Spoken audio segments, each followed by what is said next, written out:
What's up, everyone? Welcome to Recalibrate the podcast, where we believe that telling stories matters and listening to stories is one of the easiest and most fun ways to change the way we do or think about something.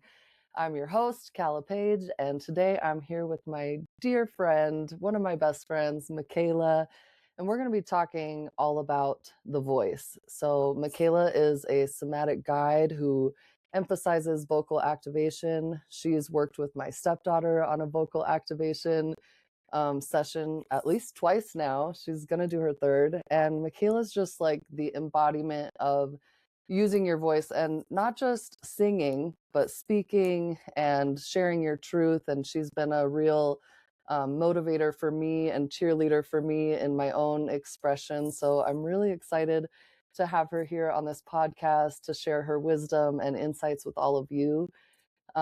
Before we get too deep into it, we're going to do what we always do, because you know your girl has got to take 3 deep breaths in order to really ground my own energy into the space and help myself with my nerves. And so whatever you're doing, if you would like to join us in taking some 3 deep breaths, it can benefit us all to really get into our bodies and take that time to be with our breath. So we're going to breathe in through our nose and then breathe out through our mouth, perhaps even with a sigh, to really just communicate to our bodies that we're safe and grounded here in this present moment.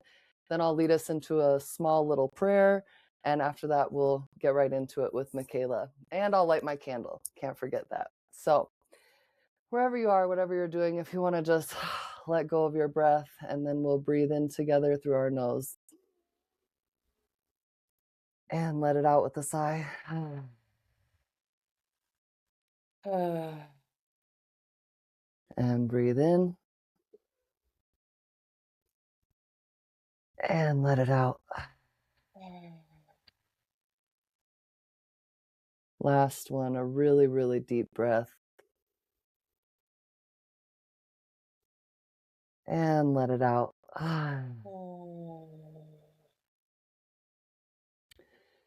I just want to light this candle in honor of all of our ancestors and the people who walked this earth before us, who used their voices in times of struggle and triumph for teaching us and being with us from the other side and showing us the way, for all of the animals, the plants, the earth, the elements, everything that's here on this earth to help guide us in our expression and our lives. Thank you for being with us and guiding us. And I just pray that your hands and your protection are over Mikaela and I as we engage in this conversation. And I just pray that our words can flow effortlessly in a way that really lands with everyone who's listening.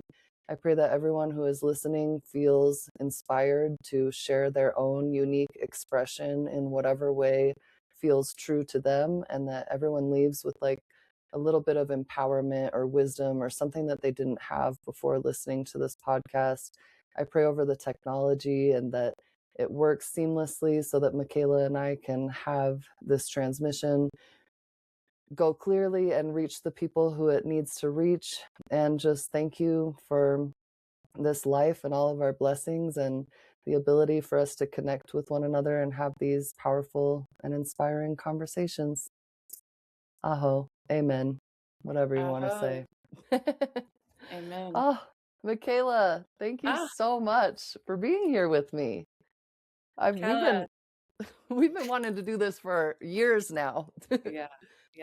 It's been a long time coming, and I'm so honored to be here. I've watched your journey with this podcast unfold over the years, and I truly just feel so honored to be a part of it, and honored to be a part of such a strong mission. Your voice has been one of the most impactful of my life, and just like somebody who can truly reflect that mission of speaking your truth without the threat of punishment, or the perceived threat of punishment, and allowing yourself to really just be heard. And I know it hasn't been easy, and you continue to do it anyways. And so, yeah, just feeling so much alignment with this right now. So thank you for having me.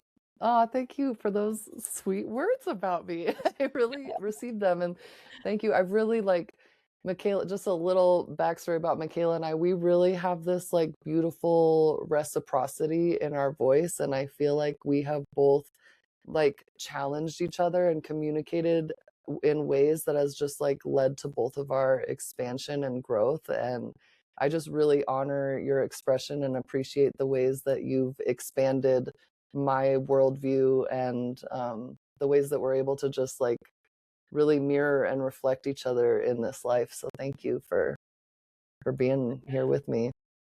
Yeah, of course. I'll also add to that and just reflect back that you know, sisterhood has been one of the most transformative experiences for me to learn how to use my voice. And particularly, you are one of those connections and one of those sisters that has just allowed the deepest, safest space for honesty. Yeah, Same, Cal and we've had the hard conversations, for sure.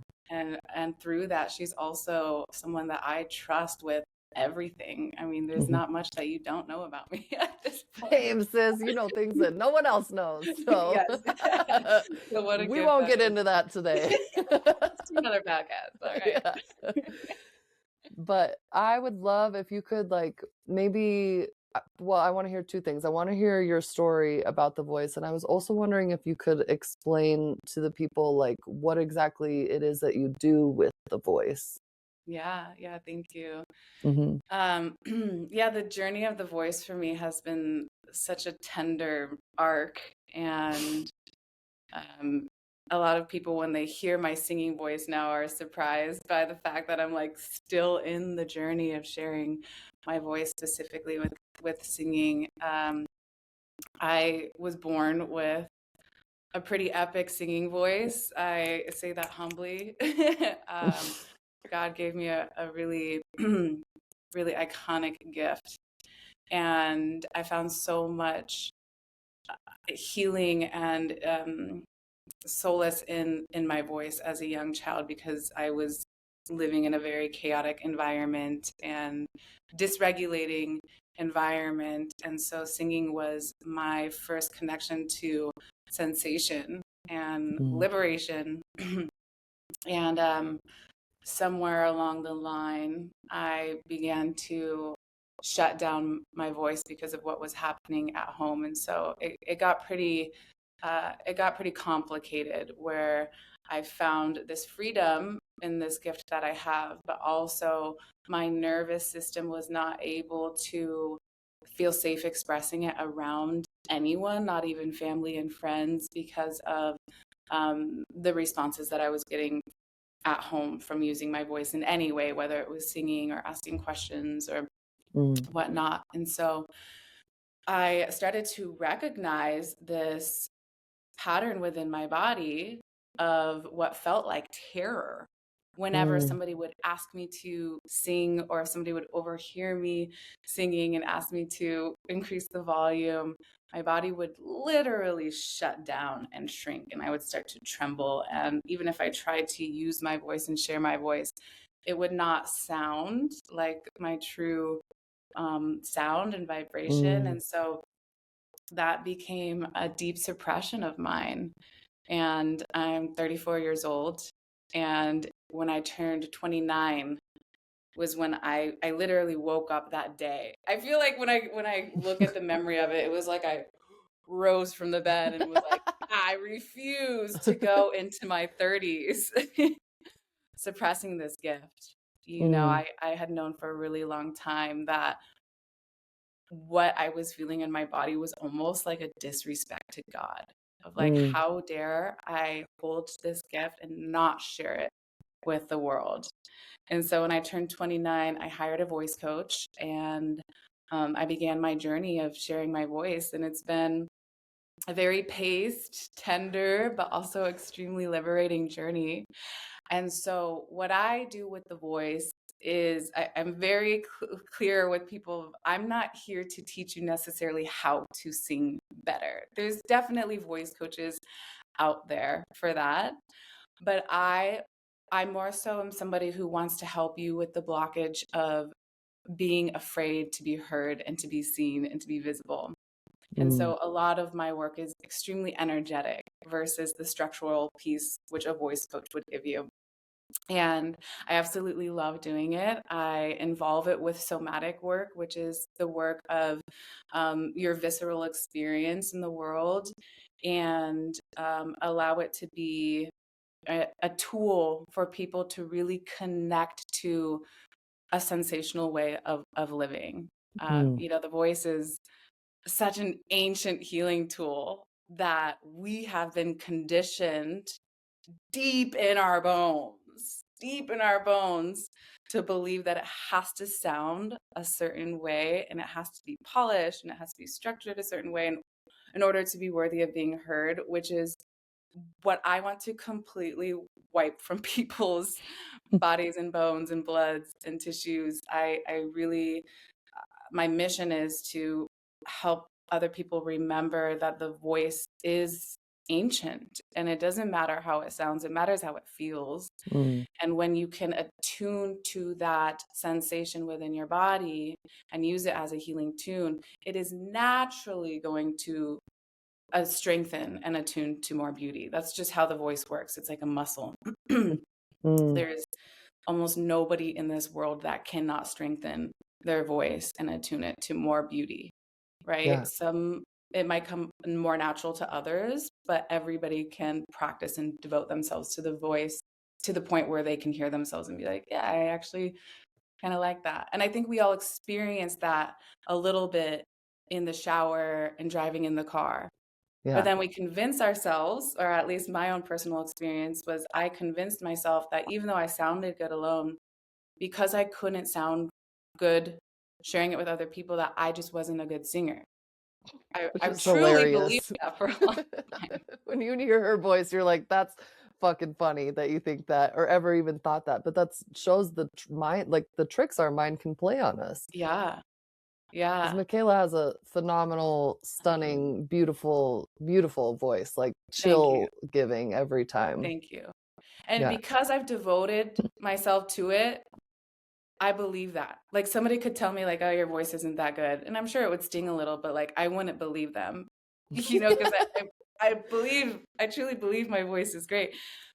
And, just to bring it back to what I was just speaking to, there's a reason why our voices sound so great in the shower and in the car. It's because our bodies feel safe enough to express in those environments. And so the key to the voice is really to just get the repetitions in and practice enough and step into that fire of fear and rapid heart race and shaking limbs and sweaty palms, and continue to sing even when your whole body is bracing and convincing you not to.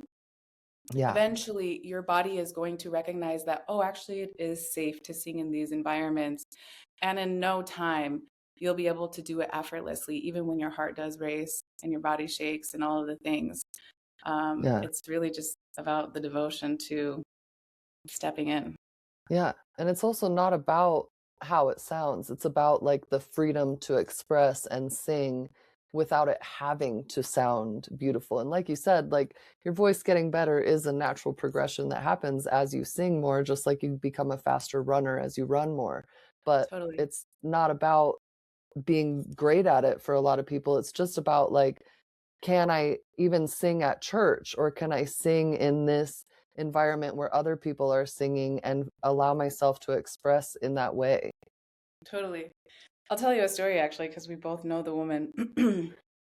I remember when I was at the very beginning of my journey of sharing my voice, and it was also at the beginning of my healing journey in general. And I went to a woman's underground yoga event. Yeah.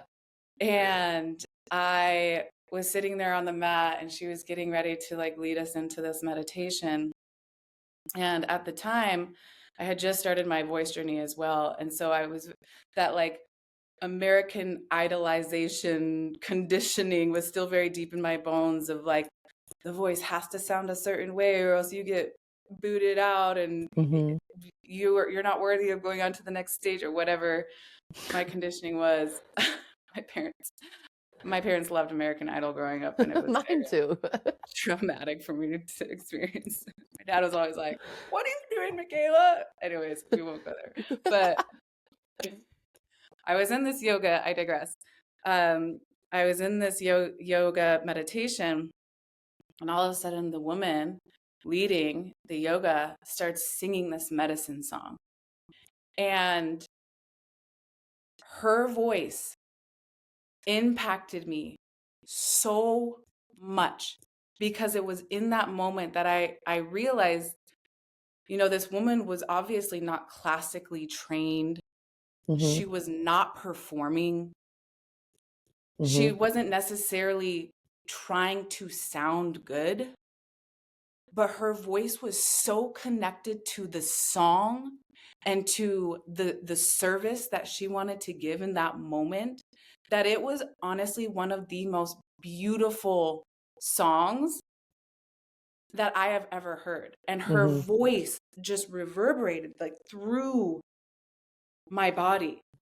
And it Mm-hmm. was in that moment that I realized the medicine of singing from your body, from your womb, and from your heart, and from the fire that lives within you. Without even having the language for that at the time, that's what I was experiencing. And I was like, holy shit, this woman's voice is spectacular. Right.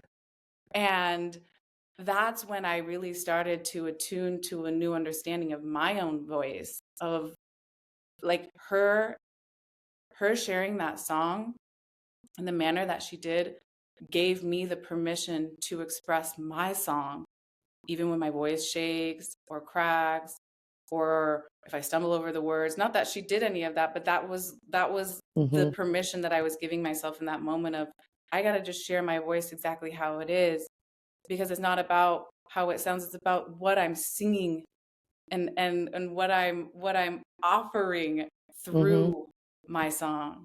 And how it feels. It's Mm-hmm. about like the feeling behind it, but absolutely, like, she was a permissionary for me as well, because like I was not gifted with a voice that sounds angelic, and I've always been like, oh, I can't sing, and I just didn't sing. And then to hear someone who also, her voice is beautiful in her own way, not in like the way that we're trained to think from American Idol and, auto tune and all of that. And it was like, damn, like, she loves singing. I can sing too, even if it doesn't sound perfect or like, like Even if it it's doesn't like, sound like Christina Aguilera. Yeah. right. Or if it's like a little flat or off tune or whatever, like, it's okay, because like she sang, like you said, like with her chest, with her womb, with her body, and with like this confidence that just gives you the permission to also take up space and sing your song in your own unique frequency. And like, there's a place for that too. Like, my voice activates a different frequency in people than your voice does. And that's the point of the symphony, you know? Totally. I love how you said that. Yeah. Each voice is an expression of our soul, and our Mm-hmm. tone and our rhythm and the pace at which we express our voice is such a direct reflection of who we are inside. I I am so strongly connected to the voice that I really consider how people's voice make me feel Mm-hmm. when I consider like the depths at which I want to be around them. I'm going to use dating as an example. Yes. But it's true that like somebody's voice can really have a huge impact on how you feel around them, just like our smells and whatever. But it can be subtle, but it actually is quite significant that we the way that we attune and resonate with people's voices. It Mm-hmm. is so real. Yeah, And you can totally. tell so much about how someone speaks and the way, like the intonation of their voice. I can tell a lot about somebody through the intonation of their voice, and if they are raising their voice at the end of their sentences, or if Right. they are, you know, how they are expressing. So yeah, I mean, it's like such an incredible, it's such an incredible reality of vibration. Mm-hmm. And when we can connect to our voice and understand how we want to broadcast that sound within us and practice doing it with conviction Mm-hmm. and staying centered in ourselves while we do it, we can take ourselves really, really far in life simply by connecting to our true tone and to the strength of our voice. And it takes practice, but it doesn't take long for us to attune to that. Mm-mm. That like really hits home for me because when I was a child, I have a distinct memory. I was at a family reunion and these like distant cousins of mine were all making fun of me. They're like, Calla sounds like a boy. I could not have been older than 5 or 6. Like I was very young and I always had a low voice, obviously.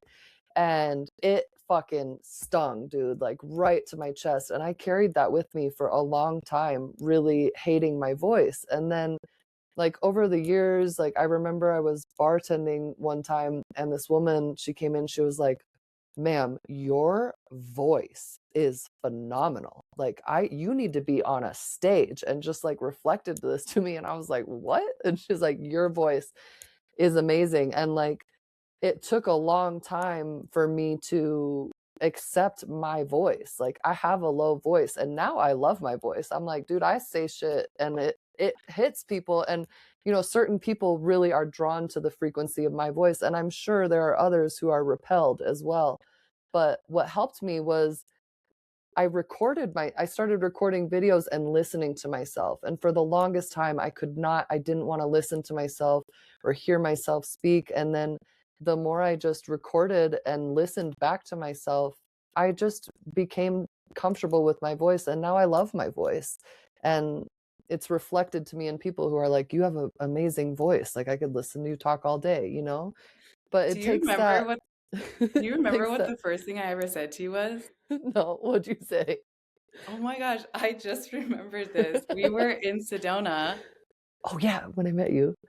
I looked at you and I was like, dude, I love your voice. That was the first thing I ever said to you. And you were like, thanks, dude. I do remember that actually, now that you mention it, because that was right around the time that I was like becoming okay with my own voice, Mm-hmm. you know? And we have Yeah. kind of resonant, you don't have a very high pitched No, I'm voice, an but alto baby girl. I you got can that low sing. low. I got that I got that low low. I But like she it. got I range. love when women have lower voices. I Yeah, mean, that I'm like biased because I sultry. do, but I'm like, um, it's funny that you mentioned the recording thing because when I first started doing open mics, I could not listen to it over again. I was like, no, hell nah. And just the other day, I was going through videos of myself doing open mics. I haven't done open mics in years, but I was listening to the open mics that I did like 2 or 3 years ago, and I was like, I don't know what I was so afraid of. I actually sound okay.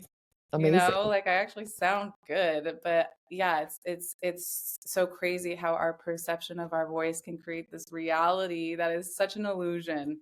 Hmm. When really like the resonance that we hold is always within us. It's really just about making a relationship and getting intimate with it so that you can have, mm, I don't want to say like control over it, but it's almost like this reciprocity with your voice where you can be really embodied in your physical body so that your voice can have a cavity, a space to express in its full profoundness. You know, Hmm. we all have this strength that lives within us and this resonance that is going to meet the exact people that resonate with us if we can hold it in that.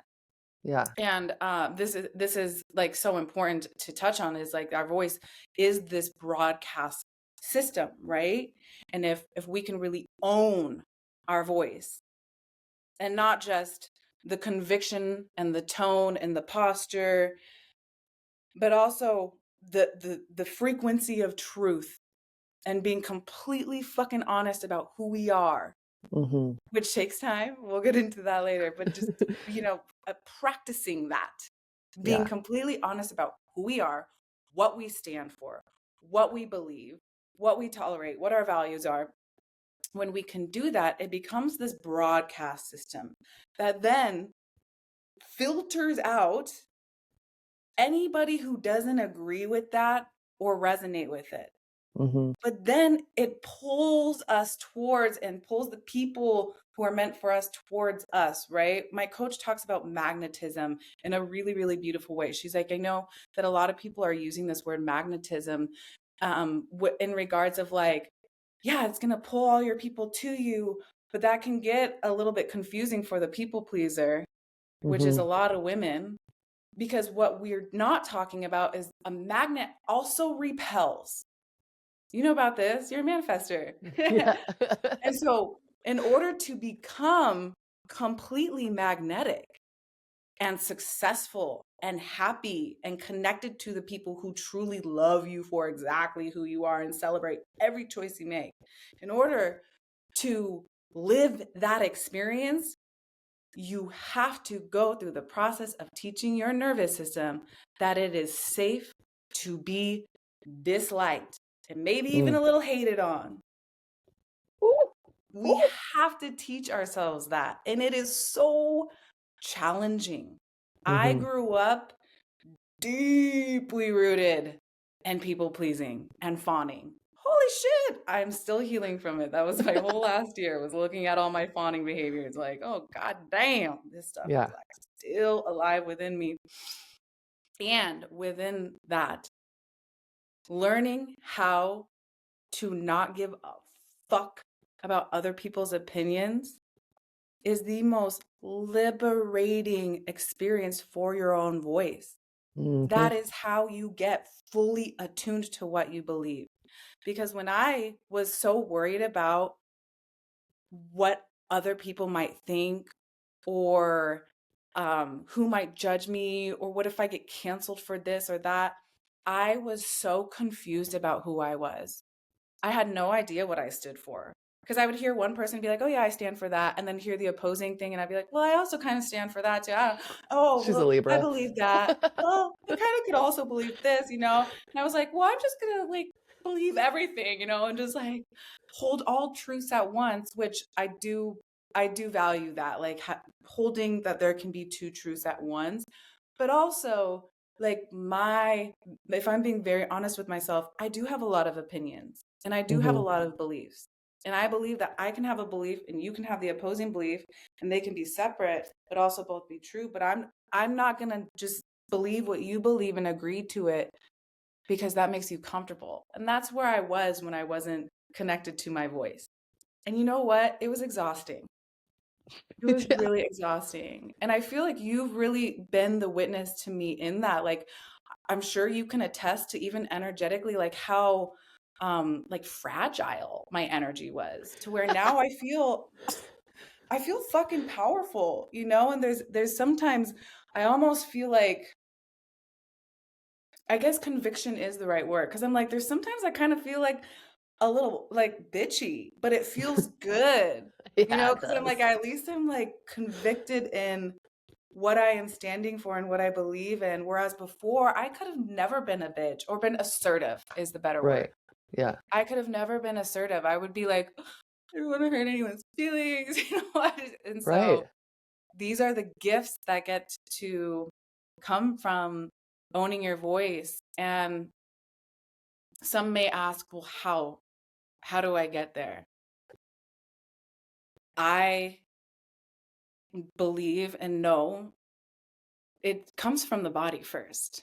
We can therapize it all we want, but until we somatically experience the sensations of our autonomic responses, and then sit with those, and then actively create pattern disruption in our life, we are never going to be able to make lasting change.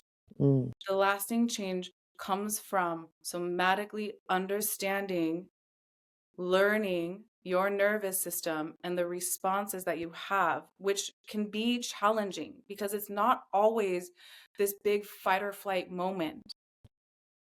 Our nervous system has responses that are extremely subtle. Mm-hmm. And so it takes time and patience. And a lot of the time, it takes a loving witness to also reflect back what is happening. Yes.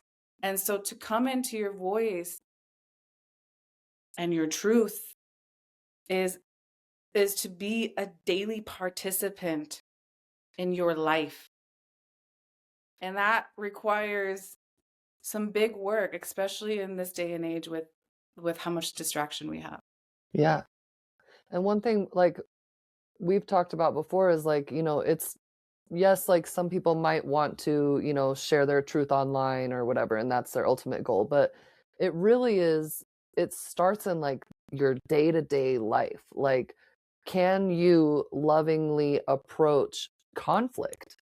Like, can't, that's something we've talked about before is like being willing to like own your truth, just maybe to your husband or to your friend, like rather than running and hiding, but like using your voice in the day-to-day small moments and realizing it's safe to use your voice in those small ways. Then you can build upon that, but you have to be, something you always say is like you have to be willing to have the hard conversations.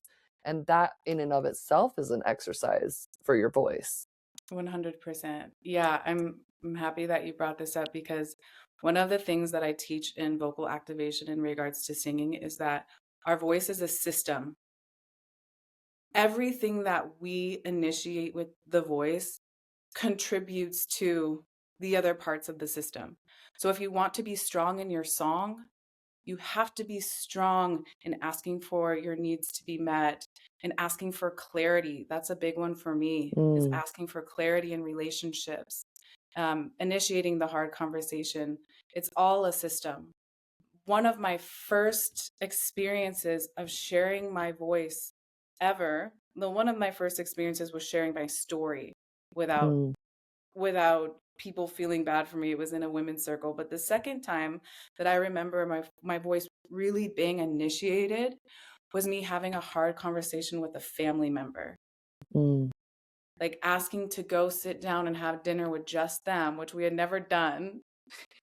He's never gonna listen to it, so I'll just share. It's my twin brother. He's never gonna listen to this, she I'm says. trying to protect him.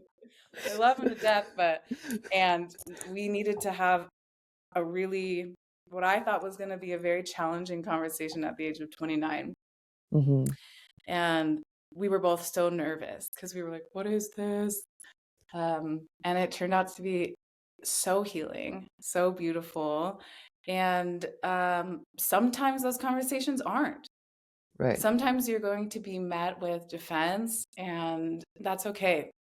It's Mhm, still, no matter the outcome, it's still an initiation for your voice to understand that it's safe to be mhm, heard. And the not so embracing outcomes of those conversations are of course still going to feel crunchy for maybe right. days afterwards. But eventually your system learns, oh, okay, I didn't die. I wasn't completely exiled from the tribe. I'm still Mm, safe. And right. what's happening when we have these conversations, no matter the outcome, is we are reorienting to a new truth. And that's one of the most underrated tools that we have, is to understand that process of reorienting. Whether we're doing it in a room of like, oh, okay, I'm nervous before this podcast. Let me just take a minute to look around, experience my 5 sentences, reorient to the fact that I'm like safe in my environment. We do that with any of these healing experiences of sharing our voice, going to an open mic, singing in a song circle, having the hard conversation, repairing. Repairing is one of the most emotionally intelligent things that we can do as human beings, because we are Mhm, so wired to just cut things off, or avoid Mm-hmm. or just dismiss something. Well, that's not aligned with me. It's not that important to me. I hear that a lot of like, well, I don't know if it's as important to me to repair this as it would be with somebody else. So I'm just going to let them go. Right. My personal philosophy is that if you can have the conversation, if you have that available to you, do it. Mm-hmm. Right? It's like something that I learned in AA too, is like the amends, is like you don't necessarily need to have the conversation to get an apology, but they call it an AA to clean up your side of the street. Mm. Is just to be like, hey, I just want to let you know, like, I'm taking responsibility for my side. Here you go. Right. Energetically, like, I'm And just it's letting not you know really that. about the result. It's about, like you said, cleaning up your side of the street and saying your piece so then you can, be done with it. Let that go and like not, because it is kind of like a tie when you have that. I mean, I still got people from my past that I had like a falling out with, and I still think like maybe I should reach out to them, and I probably should, just to be like, hey, just to kind of like clear my side of the street and not necessarily like cut that cord, but like, it doesn't have that like same pull because I did that for me and said my piece. And it's really not about being best friends with them again or hearing what they're going to say, though I'm obviously open to hearing what they have to say if they want to. But it's really just about doing your work to like clear your karma in a sense. Totally. Hmm. Totally. And then on a nervous system level, it's like you're closing this loop to where you're Hmm. not subconsciously holding on to any open ends. And you're just like, Right. okay, now I can officially, emotionally, energetically, spiritually move on from that. Right. Yeah. And one thing I want to say in regards to like you were talking about how it doesn't really matter the result, like even if the conversation goes bad, it can feel crunchy or prickly for the next few days and you can feel really hard on yourself. Like Hmm. I experienced that when I made apparently controversial post about being a stepmom, and I got over like 550 comments, and most of them are people fucking yelling at me and telling me how terrible of a stepmom I am and that I should die and like all this stuff. Crazy, crazy shit. And it was really difficult for me. Like I struggled to keep that up. I wanted to just delete it and move on or turn off commenting, but I kept it up and really pushed myself to just meet that edge. And although it was extremely difficult and I fucking hated that experience, I am different now. Like I have I crossed that threshold where it's like I'm more unfuckwittable than I was prior to that experience. And so the growth doesn't always feel good. Like sometimes it does feel good. You share something, you get a lot of great feedback, and those moments are great. But there's just as much growth and like nervous system regulation that can happen through the hard stuff. Because, like you said, I taught myself, my body learned, like, oh, I didn't die. I didn't get outcast. I didn't get canceled. None, like these people don't even fucking know me. Like, why do I care? And so my body was able to learn that. And now, like, I can speak with greater conviction moving forward and like feel stronger in who I am, even though it first took me feeling a lot weaker, Hmm.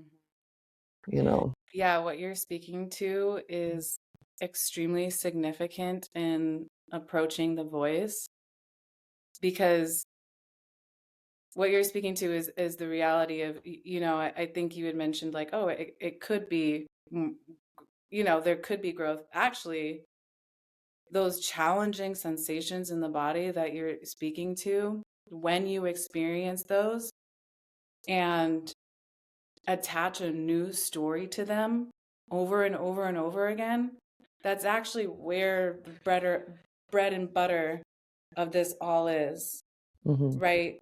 When you are about to approach something, whether it's a hard conversation or social media, which let's we'll lean into that, because social media can be such a powerful tool of opening and strengthening your voice and your expression and your truth. Whether it's on a subtle level or an extreme level, there's these sensations in the body that start to rise, right? Your armpits are sweating, Your limbs start to feel a little bit more numb. Your voice starts to shake. Your chest starts to pound. You start to kind of feel out of body before these experiences. And then all of a sudden, you're using the words. You're sitting in your center and you're looking the person in the eye, or the camera. You're looking at the camera and you're saying these really scary things. And then it's complete. And you're still shaking, and your breath is still shallow, and your body's still processing what you just did. And then you're attaching this story of liberation to it, of holy shit, I just had the courage to do that. Look at what is going to ripple from this. Mm-hmm. That is such a huge initiation, not only for your body and your nervous system and your new perspective on self and life and relationship and connection, but it greatly affects your future children and your lineage before you. Your voice is this inheritance of everyone before you who did the same thing. Mm-hmm. Right? Like, thank God for my grandmother and my father, even though my father could use a little bit more filtration. Tact. my father is somebody who is extremely outspoken, and same with my grandmother. And I truly believe that because that was passed down into my lineage, I got to then come in and contain it a little bit and learn how to use it in a healthy way. And I get to pass that down not only just through my family and my blood, but in my community now. Mm-hmm. And it gets to be my service to speak about this. One of my favorite reflections back, which I get so much and I love it. I get these messages all the time of like, hey, Mikaela, I just used my voice. I just had a hard conversation. I just sang in a song circle. I just did this. And I was thinking, like, what would Mikaela do? What would Mikaela say? Like, that to me is so special. If that's all I do in this life is encourage people to use their voices when their body is telling them scared, but their soul is like, I need to do this for myself right now, then hallelujah. Like, what a gift that is. It's like it's so much more than what we can even recognize using the voice and stepping into these really, really uncomfortable situations. And eventually this gets to also relate to so much more in life. You know, I have such a strong ability to sit in discomfort now, and this was not true for a very long time, and recognize that discomfort is now projecting all these stories, right? Mm-hmm. And then being able to say, okay, these stories feel real in my body, like this doubt and fear, but I know that this isn't true.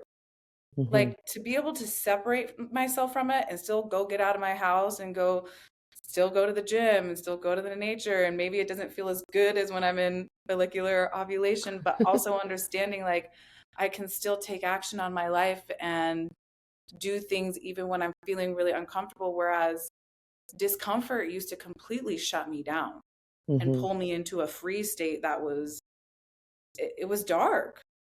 Yeah. And so what you're speaking to is so important of attaching new stories to this discomfort, and the vehicle of the voice really helps with the story of liberation and victory and embodiment. Mm-hmm. You know, this like profound shift that happens when we use our voice, and our body is literally like, holy shit, what did I just do? But our soul is like, fuck yeah. Like, there's so much happening in that experience where it's just like, holy shit, like I really just stepped into something big here. And it was all your work. Mm-hmm. You know, like you don't need a medicine journey or a breathwork ceremony or these things. Like, it's just like stepping into the voice when it's scary. It can be such a profound experience for the body and for the soul.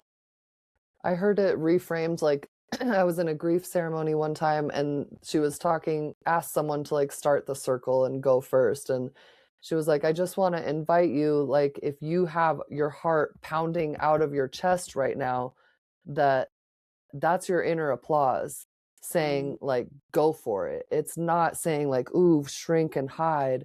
That's your inner applause encouraging you actually to be the one to step forward and speak first. And I feel like this is kind of a good bridge into something we said we wanted to hit, is like you mentioned, our expression is so complex, and every person, like, in my experience, what I experience, like, when there's something that I know I need to speak on, it's like it comes in and I feel it, and I'm like, I gotta do this right now. Like, I gotta speak right now on this very, specific topic or whatever. And like, my expression of what I'm going to speak to and what I feel that pull and that inspiration to speak towards is going to be different than yours and theirs and his and hers and everyone's. Like, we're not all going to feel that inner applause or that guidance to speak on every single crisis that happens in the world or every Totally. single issue that humanity is facing. Totally. Yeah, this is really, really important to speak to. There's been a lot of people, especially in the online realm, in regards to leadership and people who hold space and practitioners and all of the things.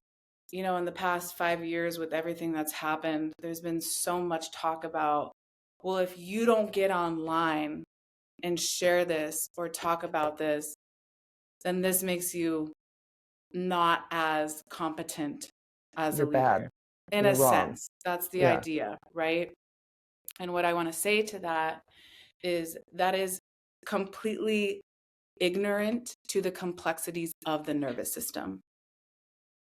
You and I both have different dominant autonomic responses to life, right? Whereas, and maybe I'll just use us as an example. Like, let's say Right. we do, where my dominant response is to completely shut down and hide. And I did that for a lot of my life. And I have viscerally experienced it in my life where somebody would confront me or do something really inappropriate to my face or touch me in a certain way or whatever it is. And my body just locks up, shrinks, fawns, and it's almost uncontrollable. Mm-hmm. Whereas somebody else's response might be to get loud and to fight back, right? And I Mm-hmm. think that is the dominant response that we see a lot of in the world when something immediately is happening on a universal level, Mm-hmm. or even just a national level, and people are immediately getting online and speaking up. Fucking props to you. Good on you. We need your voice. We need your expression in that way. Thank you, God, you are here and can do that. However, it is absolutely ignorant to believe that everybody should and can do that. Straight up. Some of our autonomic responses do not allow us to. I experienced this for a really long time because I recognized that I wasn't speaking to a lot of things that I wanted to.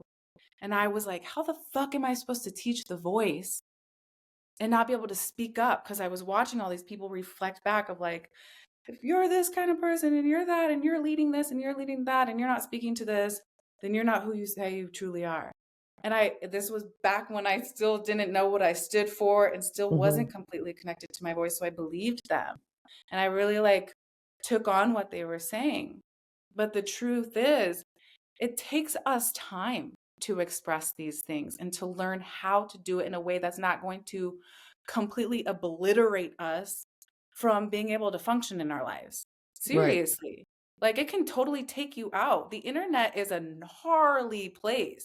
And to go on and just like sharing your damn truth without having any internal and visceral preparation and understanding of your responses and resourcing yourself well enough to get Mm-hmm. online and share in polarity if you are not properly resourced for that internally and externally, which takes time and practice, then it can completely obliterate you. You've experienced it where, like, Mm-hmm. thank God you're resourced enough to have experienced that real. But I've had the same thing happen. I was like, I'm going to cause I'm like, I wanted to trigger people online, so I posted a reel one time that went viral, and I had to same thing. I had to like really sit in what people were saying, and it was really, really hard. And I wasn't resourced enough at the time. And with that being said, it also was a huge catalyst in helping me to really release the grip on other people's opinions in regards to how worthy I was of speaking my Right. truth. And so I think this is so important too for the people who feel what I have once felt and still continue to feel sometimes. Is like, if you really want to speak up for what's happening in the world and educate yourself enough to know what you're talking about and have an opinion on it, give it time. Go at your own pace. Like, learn from people who are unbiased. Check out the people who are using their voice and figure out how you want to do it. You don't have to do it how anyone else is doing it. And also, if you choose not to speak on it, by all means do that. I think what the most important part is understanding that if you are in a conversation where you have the ability to stand up for what's right, to share your opinion, to maybe ask more questions to a person, then do that. Again, like Yeah. going back to what you said, like start there and let that be enough if that's all Yeah. it is. Because yes, it's important to understand what you stand for and to speak up for it, but also like you don't have to do it for the internet if you do not absolutely want to, in my opinion. I agree. And I also think that, like, you know, there's there's countless issues facing today's world, and like we are a human tapestry, and just like we all have unique voices, we all have unique passions, and like if everyone in the world is screaming about the same issue at once, like what is that actually accomplishing except more noise and energy, quite frankly, towards that very issue? It is okay to not be an expert who can form a logical and eloquent opinion about every single issue facing humanity. Like, for example, like during COVID, I felt very fired up to speak about the injustice and everything going on with COVID. Other people did not, and then other people feel very inspired to speak up about Gaza or Palestine or animal welfare. Like I know someone who I'm interviewing on Friday who's like very outspoken about puppy yoga and how like unjust that is for the puppies. And Mhm. like that's fucking phenomenal. I love that. And I can learn from this person, but do I need to now go on my Instagram and make a post about puppy yoga? Like no. That's not my fucking calling. I don't feel that spark in my soul to speak about this, nor do I expect everyone to feel the same spark that I feel and speak about what I speak on. Like we are a tapestry and we all have unique gifts and offerings and like voices to offer into the symphony of the like global humanity, and to expect everyone to have the same expression is just like I don't like it. It doesn't make logical sense to me, nor is it like responsible or helpful, in my Yeah. opinion. I agree. I agree, and I like how you call it a symphony because it also reflects back to what's already happening in the world with the homogenization of expression through Let's go there now. through can you guys all guess? Through AI. And you are somebody who has been such a profound influence on my connection to what is actually happening and why I like to sit back and relax into my spine before being pulled into the hype of what's happening in the world, because to me I'm like, we are only being shown so much of what we're supposed to be shown.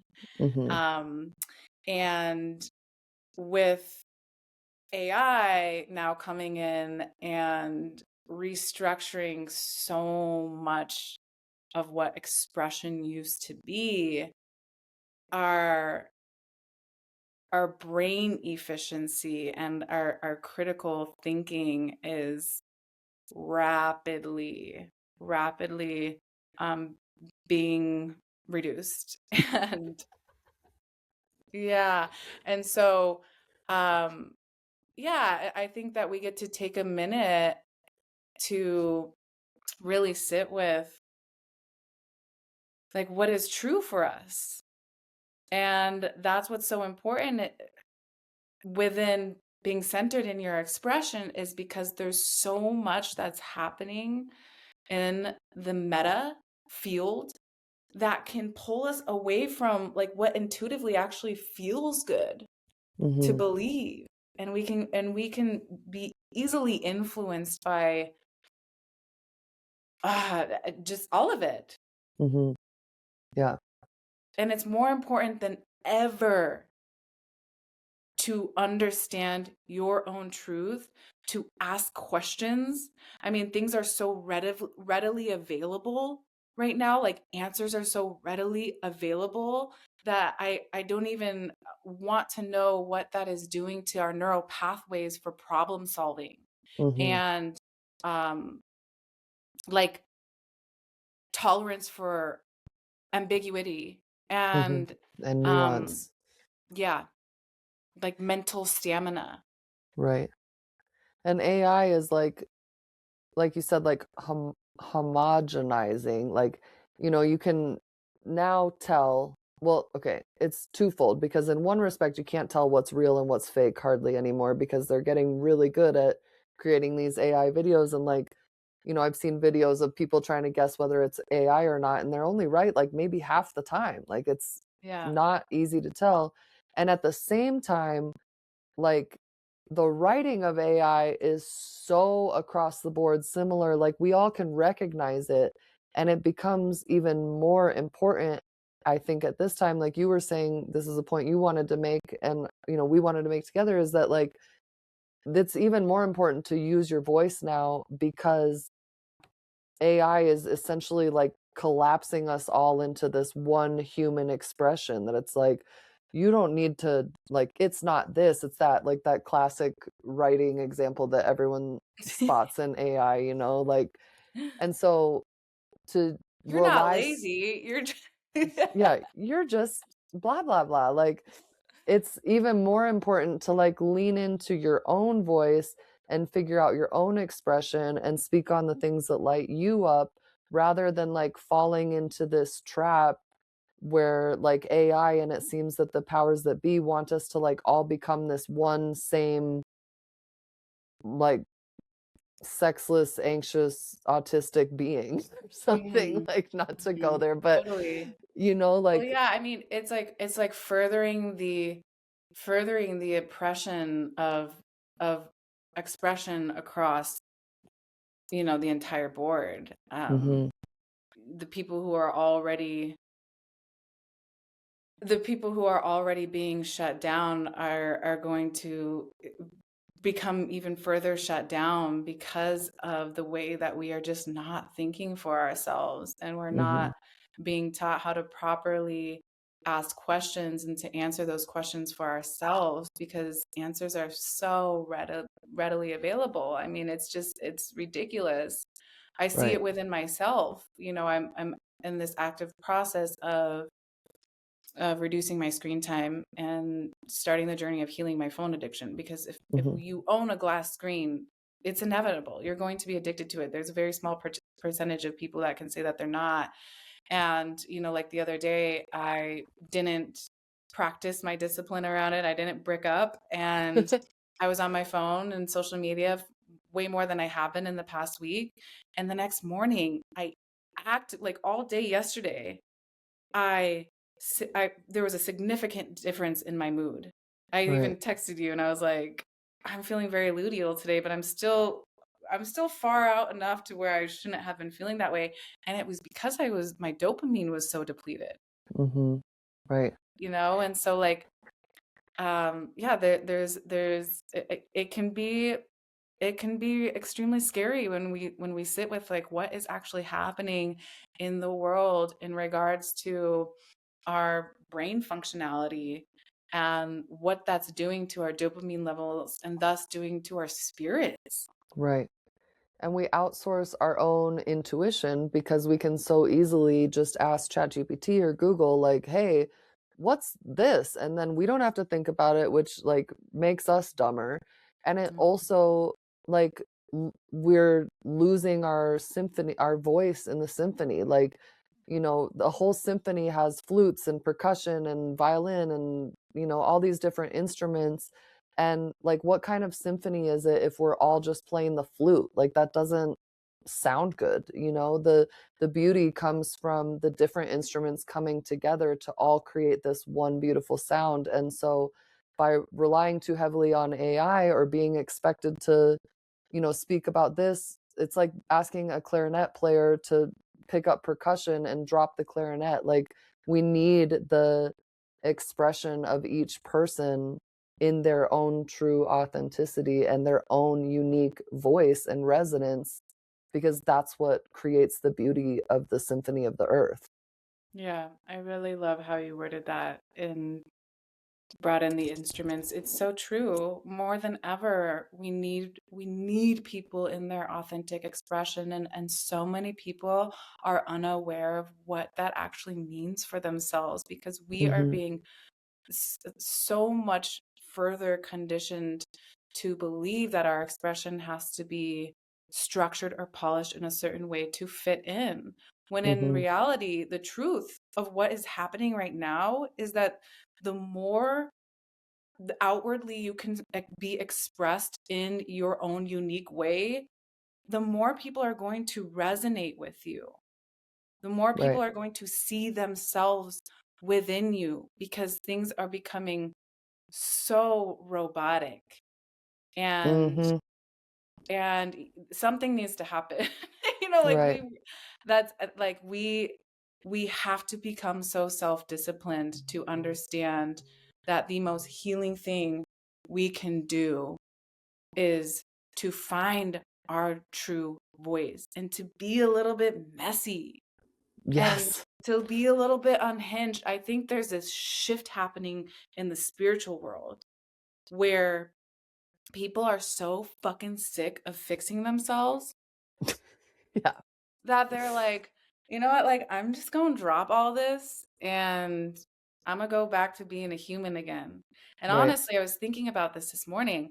I think that's partially why so many people are shifting to Christianity because people Mm. are so sick of being on this constant hamster wheel of fixing themselves and feeling Right. like they're broken and like something's wrong. Where Christianity, Jesus is like, you're good. I Yeah. forgive you. Just follow along with me and like you might become a better person, but like, Well, it's like also you're like, good. you're a sinner. Like, Christianity has everyone, like, a basic tenet of Christianity is that we are all sinners who fall short of the glory of God. Like, so rather than like the spiritual, new age community, which is like, I am God and I'm going to become enlightened and like overcome my humanity, like, that's not going Totally. to happen. Totally. People are sick of being their own God. People want rest, Hmm. and Christianity promises salvation. Yeah. So it's like, what if we can give that to ourselves? Right. What if we can follow that same theory as like we can just rest in whoever we are. Right. Actually, please fucking do just rest in whoever you are because Right. whoever you are exactly as you are is the most inspiring version of who you are. Right. Like I think if there's anything that I've learned through somatics is that because somatics approach is like we're not here to fix you at all. We're here to feel exactly what's happening as I am and embrace that and sit in it and allow it to be until it doesn't feel so goddamn scary or wrong. Right. And we become like permissionaries for each other. That's another thing I learned at the grief ceremony is like, they used to hire professional wailers to go to funerals and just wail and scream and cry because it gave people at the funeral permission to feel and wail and scream and cry in a way that perhaps they wouldn't have had they not been granted that permission by someone else doing it. And ultimately, like, that's very much how I view myself, as like a permissionary. Like, I want to be the most authentic expression in my messiness. Like, not to say I go on and share every in and out of my process, like I have to keep some of it sacred to myself, but like, I don't ever want to be seen as someone who thinks I've like got it all figured out and I've got these answers and you need to follow me. But instead, like, by using my voice, I want to grant you permission to use your voice. And that ripples out. Like, you don't, I've only got like less than 1,300 followers. I don't have a huge following. And yet I know that I make an impact on people because they tell me. And just by you being your voice to like 10 followers, like Gary Vee has a picture. He's like, do you think 10 followers isn't a lot? Like, this is what 10 people in a room listening to you looks like. That's impactful.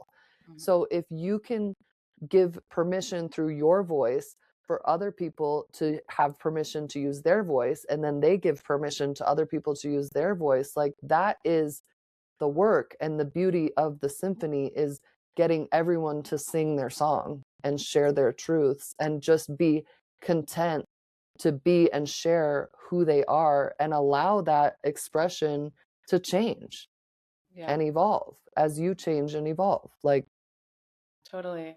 That's the work in humanity as a whole, is understanding that concept.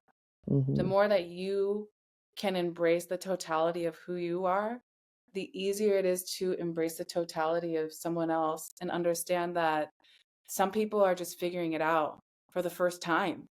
yeah. When you've been trying to figure it out for 10 years now, and to expect them to express or be or speak or whatever in the way that you do is like it's just, it's unfair. Yeah. Yeah. And it doesn't make sense. Anybody who's been on the healing journey knows that it's not just some like quantum leap. This stuff Mm-mm. takes time, Mm-hmm. and it's not linear. And to be able to be in a space of non-judgment, or at least to be able to be responsible enough to say like, oh, hey, I am judging right now. How can I actually get more curious about this Yeah. and not let it disrupt my being because someone else is doing something different than me, and actually honor that that's how this shit is supposed to go? Then life can be a lot easier for us, but it happens with ourselves first. We have to stop being so judgmental towards Mm-hmm. ourselves.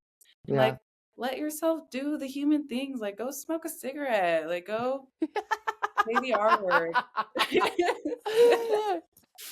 Fucking preach. Drink a Coca-Cola if you want to. Like, Go.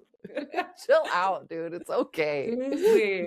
And then like, don't judge yourself for it afterwards. Yeah. What if you actually celebrated yourself for it? What if you actually like told a couple people like, hey, I'm gonna go drink a Coke and smoke a cig, like, you want to join? Like, let yourself be freaking human.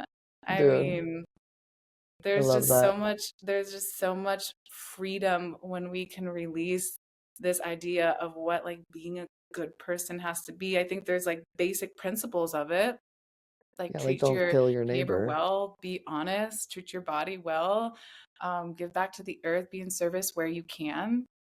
But like, other than that, there's like, you can drop this idea that doing these things like doesn't make you as spiritual as what other people think.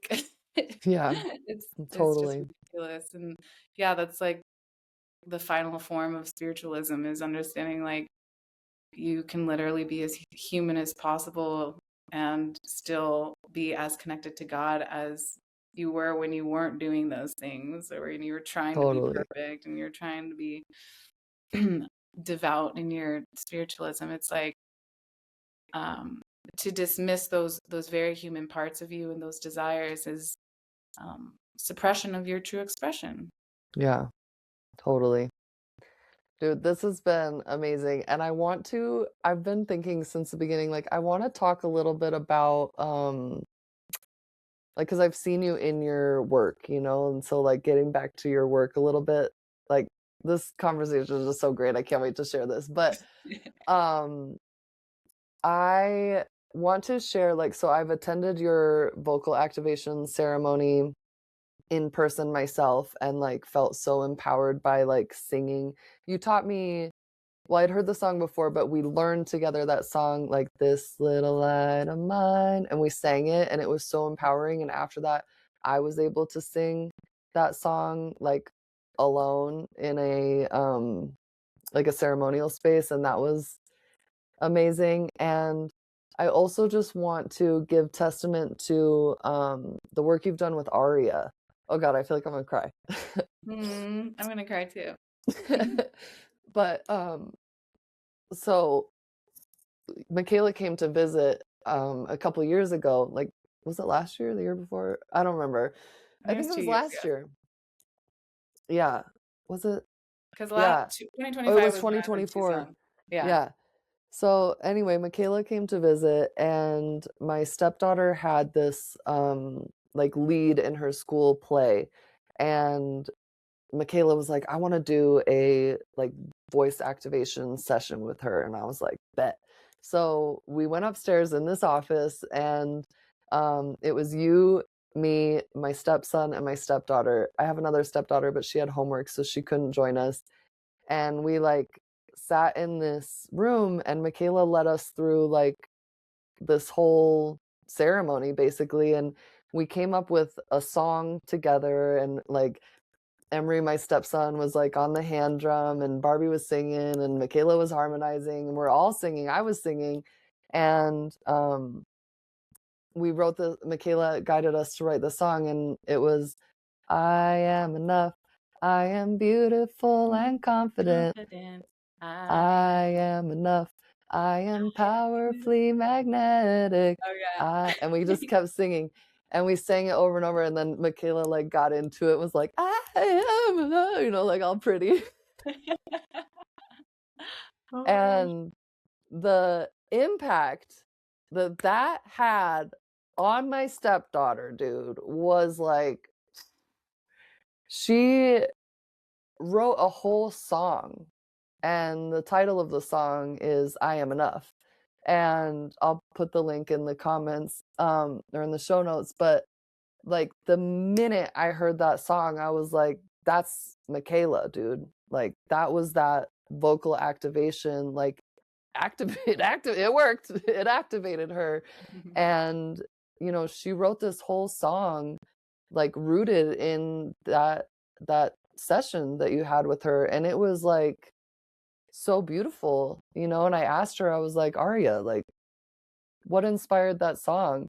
And she was like, well, you did. And I was like, me? And like, by me, she meant you, like I brought you into her world, and like together, you and I just like, I could see it so clearly. Like it was us that inspired this. She was 11 at the time, this 11-year-old girl, to write this like extremely beautiful, powerful song. And like, so I was like just sold on your medicine. Like I feel so strongly about like the work that you do in those intimate settings, in the larger group settings. Like I know that you are activating people's voices. And so I just wanted to reflect that to you. I know I've told you before, but I wanted the whole world to know that Well, thank you. I really appreciate that recognition. And I want to take this space to also pass the torch back to you because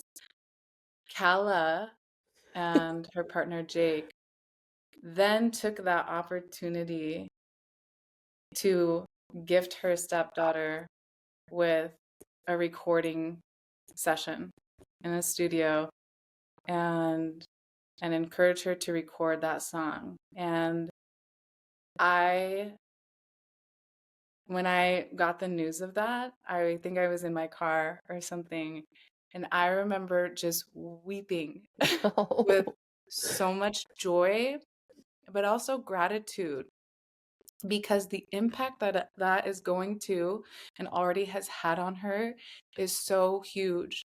To be a parent that encourages the voice that much and creates a container where she can explore her creativity and her own medicine is going that is a catalyst for so much liberation in that realm for her. I didn't have that.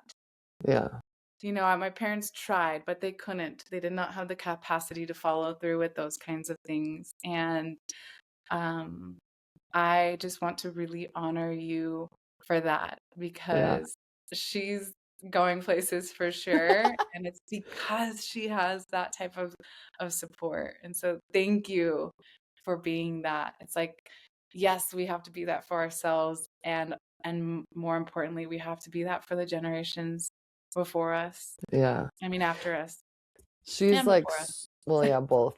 us. She's so inspired by you, dude. Like, we Oh, got her for Christmas to more voice sessions with Mikaela, and she was like, ah! Like, she just loves your voice, and it's like, she's like, how does Mikaela sing so good? Like, she loves your voice and the way you write songs, and so I just knew you were like the perfect person because I don't write songs or sing, and so I'm just like honored that I know someone who's like so great with kids, so great at like her voice and singing and writing songs. Like, you write and sing songs too, and I'm waiting for you to get in the studio. this year is happening. It's Yeah. happening. Well, I know a studio if you want to go to one in Phoenix, it's the best. But yeah, it's just been really awesome. And so I just like really want to speak to your gift and Mm, encourage anyone, like, if you don't follow Mikaela, to absolutely give her a follow on Instagram. Like, her posts are inspiring and like they just hit you in the solar plexus right in the sometimes. pussy. Yeah. and And if you have the opportunity to attend one of her, voice activation ceremonies, like, or I don't know what you would call it, whatever you call it, those things, the group settings where you can go, like, it really is a profound and beautiful experience and a safe container. Like, you really do provide a safe space, a fun space. It's kind of like silly and fun and serious all in one. And I just would encourage you all to check out Mikaela's work and to keep tabs on what she's doing, because it's just the beginning. And I'm Thank really, you. Thank you really so much, excited Kelly. and honored. Yeah. Thank you. And if there's another piece that I could give everyone listening, whether you feel called to singing stronger or using your voice more online or just being more expressed in your daily life, if there's any piece of advice that I can give someone, it's find friends and friendship and sisterhood and community like Kella and I have, because I truly think that the number one most influential part of my life and piece of my healing journey that has encouraged me to step into all of myself in this work is having people in my field that truly just believe in me Mm-hmm. and were able to see me before I saw myself and reflect that back to me. And Mm-hmm. they told me enough times to where I started to believe it, like, hey, like, by the way, you're super powerful, you know that, right? And I'm like, eh. And then by 2 years in, I'm like, you know what? I think I believe you. It's like stay close to those people who absolutely just resonate with you Mm-hmm. and continue to be so fucking honest about who you are so that you can find those people Mm, and stay close to them. dude, Yeah. hell yeah. Oh, this was amazing. Thank you so much for taking the time. Do you feel complete? Do you have anything I that we do. didn't? I feel You do? complete. Yeah, I feel Okay. really good. I feel activated and alive. Dude, thank you so much. I will put Michaela's contact information and her Instagram and all of those things in the show notes so you guys, I mean, sure a lot of you probably already follow Mikaela, but excuse me, if you don't, she's definitely someone who's worth keeping up with. And yeah, I'll put her contact info. And thank you guys for listening. I really appreciate everyone who took the time to listen. I really do hope that you took something from this conversation. I know I did. I feel also very lit up and connected and inspired. So just want to thank you for your wisdom and your eloquence. And I just really appreciate your voice, Mikaela. Thank you, Kala, so much. Thank you, everyone who listens. Sending you all so much deep, deep love. Yeah, we love you guys.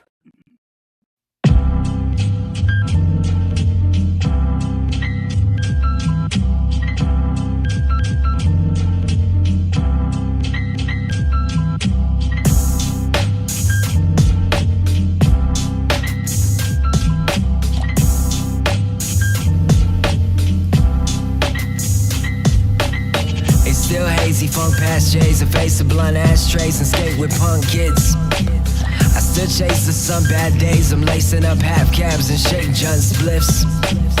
Whatever happened to rap, it should rest in peace to Mac, and I'm here to raise it from the dead. Cause drugs ain't cool, kid, plug you with that new shit, turn water to wine and break bread. And if I said this all the future, would you trust I told the truth, or would you run away and tell my whole fan base? Cause sooner or later, kid, they'll take your human nature and they'll burn you at the stakes while the band plays. So, in the last words, better speak up now. I said, why do birds sing? What's a king without a crown? They all stood in silence while they listened to the sound of a madman reason with the demons he found. You can't lock up ideas, we don't even exist. I just live through the speakers and the beats that we kick. Is this forbidden fruit from the Garden of Eden? Is it freedom of speech, or am I speaking for freedom?